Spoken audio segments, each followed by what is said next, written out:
Boa noite, meus irmãos. Que a paz do Mestre Jesus esteja em nossos corações. Vamos continuar o estudo do Livro dos Espíritos a partir da questão 473.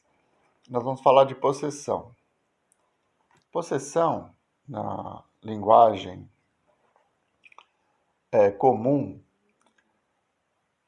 reflete a possibilidade de um espírito invadir o corpo de uma pessoa e possuí-la, possessão. Então, Kardec vai perguntar aos imortais sobre essa possibilidade, se existe realmente essa condição de um espírito afastar o dono do corpo e tomar posse daquele corpo. Nós vamos aprender que o corpo está ligado diretamente ao espírito através de laços fluídicos. Nós já falamos um pouco sobre isso. Somos espíritos com o nosso perispírito ligados ao corpo material. E essa ligação fluídica acontece já na concepção. Então, ela ocorre célula a célula. O espírito está ligado em todas as células do corpo. A possibilidade de se tirar esse espírito, desfazer essa ligação, só no momento da desencarnação. Então, a ideia de que um espírito pode adentrar o corpo de uma pessoa encarnada, ela está descartada. Mas isso não quer dizer que ela não possa possuí-la de outra forma, sem entrar no corpo. E é justamente isso que o Kardec vai estudar a partir desta questão. Vamos lá, então? Possessos, 473. Um espírito pode tomar momentaneamente o envoltório corporal de uma pessoa viva, isto é, introduzir-se num corpo animado e agir no lugar do espírito que nele se encontra encarnado? O espírito não entra num corpo como entras numa casa. Identifica-se com um espírito encarnado, cujos defeitos e qualidades sejam os mesmos que os seus, a fim de agirem conjuntamente. Mas é sempre o espírito encarnado quem atua, como quer, sobre a matéria de que se acha revestido. Um espírito não pode substituir-se ao que está encarnado, pois esse terá que permanecer ligado ao seu corpo até o termo fixado para a sua existência material. Então, como eu disse anteriormente, o espírito não vai assumir o controle do nosso corpo, mas por afinidade, pelo bem e pelo mal, ele acaba nos influenciando de tal maneira que nós nos submetemos à sua influência, fazendo exatamente aquilo que ele gostaria que nós fizéssemos. Então, como está escrito na resposta, nós somos donos do nosso corpo. Nós somos senhores da nossa vontade. Nem Deus interfere no nosso livre-arbítrio. Nós podemos escolher qualquer caminho que decidirmos seja melhor para nós. Então, um terceiro, uma pessoa que esteja próxima, encarnada ou desencarnada, ela pode nos influenciar, ela pode nos convidar, ela pode nos sugerir, mas ela não pode nos obrigar a fazer algo que nós não desejamos. Então, existem processos que, possessões, né? Possessões demoníacas, né? O cinema está cheio disso. Inúmeros filmes desse tipo, em que o demônio entra no corpo da pessoa e domina e faz coisas, fenômenos, né? Absurdos.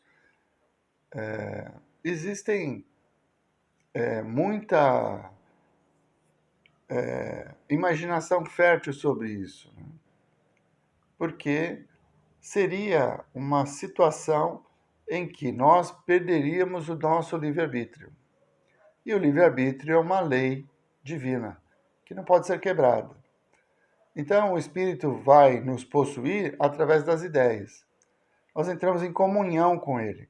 São espíritos bons que vão nos intuindo a realizar boas coisas, a bons trabalhos, vai nos ajudando a caminhar no sentido da luz, e eles, de certa forma, estão nos influenciando a tal ponto que acabam nos conduzindo.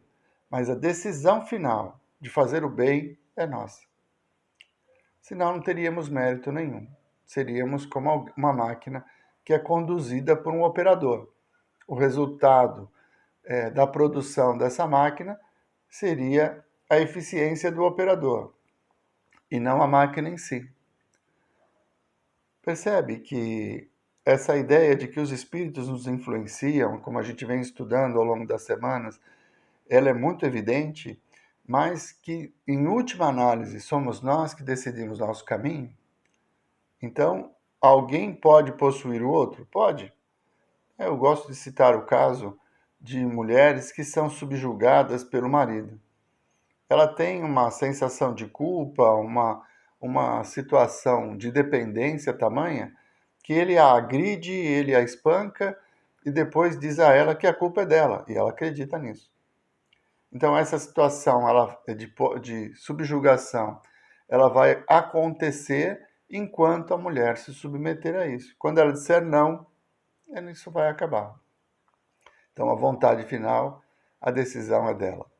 E ela se sente, nessas circunstâncias, ela se sente culpada, ela perde a estima e a imposição, né, o machismo, acaba fazendo com que ela sirva o marido de uma forma até submissa, né?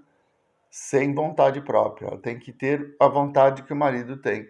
E isso aconteceu ao longo da nossa sociedade por muitos e muitos anos, em que a mulher era propriedade do marido. E antes disso era propriedade do pai. Então, essas relações ela acontecem por permissão do ser encarnado. O espírito que vai nos influenciar, ele vai nos conduzir à medida que nós permitirmos. 474.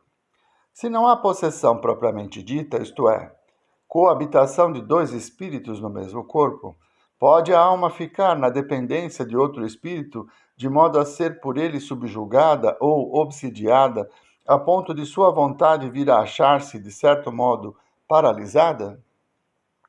Sim, e são esses os verdadeiros possessos. Mas é preciso que saibais que essa denominação jamais se dá sem a participação de quem a sofre, quer por sua fraqueza, quer por desejá-la. Muitas vezes se tem tomado por possessos alguns epiléticos ou loucos que mais necessitavam de médico do que de exorcismo. Então, como foi dito na questão anterior, ele não vai coabitar. O espírito não vai tomar o nosso corpo e agir através dele a revelia da nossa vontade. Mas existem situações em que nós nos submetemos à vontade do espírito e vamos permitindo que isso aconteça. O exemplo citado da mulher dominada pelo marido, pelo machismo, é um exemplo muito claro. Ela apanha, ela é procurada pela família, pelos vizinhos, pede para que o denuncie, para que tome providência, mas ela não toma, porque ela acredita que a culpa é dela. Então ela está subjugada, tá? Ela está sob a posse do marido, porque não consegue resistir ao mal. Ela acredita no que ele fala. Ele diz que a culpa dela ser agredida é dela, e ela acredita nisso. Enquanto isso acontecer, essa situação não se altera. Quando ela, auxiliada por parentes, ou a agressão chega a extremos em que se torna insuportável e ela decide romper esse laço, ela se afasta e retoma a vida. Sempre a decisão é de quem está encarnado. O espírito pode nos convidar a agir, mas somos nós que tomamos a decisão de aceitar ou não. Kardec comenta: na sua acepção vulgar, a palavra possesso pressupõe a existência de demônios, isto é, de uma categoria de seres de natureza má, e a coabitação de um desses seres com a alma de um indivíduo no seu corpo. Considerando-se que, nesse sentido, não há demônios e que dois espíritos não podem habitar simultaneamente o mesmo corpo, não há possessos segundo a ideia comumente associada a esta palavra. Pela palavra possesso deve-se entender apenas a dependência absoluta em que uma alma pode achar-se com relação a espíritos imperfeitos que a subjuguem. Bem aquilo que a gente disse. A vontade é nossa. somos nós que determinamos por quais caminhos nós queremos caminhar. Nem Deus interfere no nosso livre-arbítrio. Eu gosto muito de usar o exemplo do sofrimento, da pior decisão que uma pessoa encarnada pode tomar.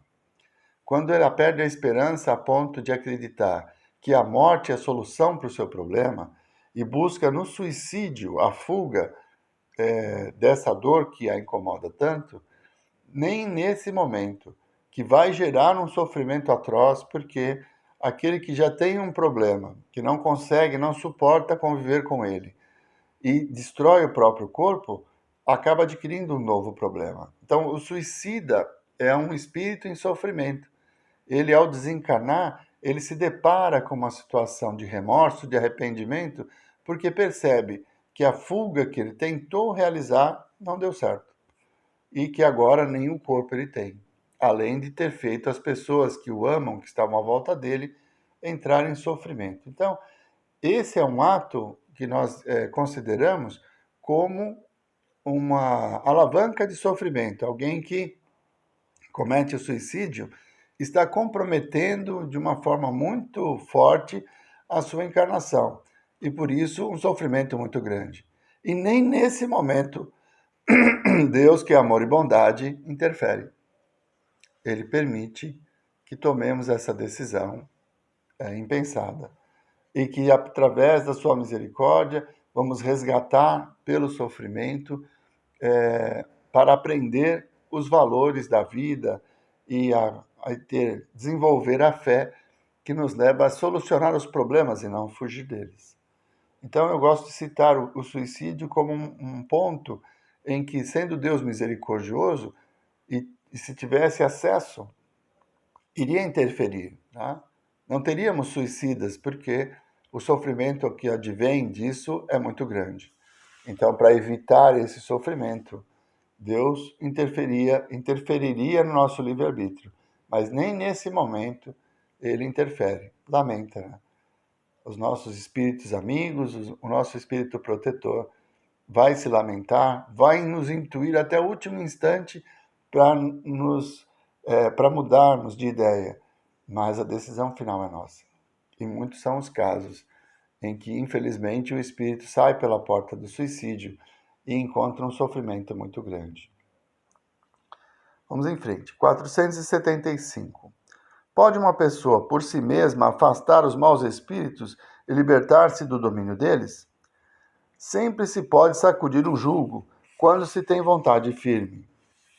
Então, é possível que nós possamos impedir os espíritos de nos influenciarem?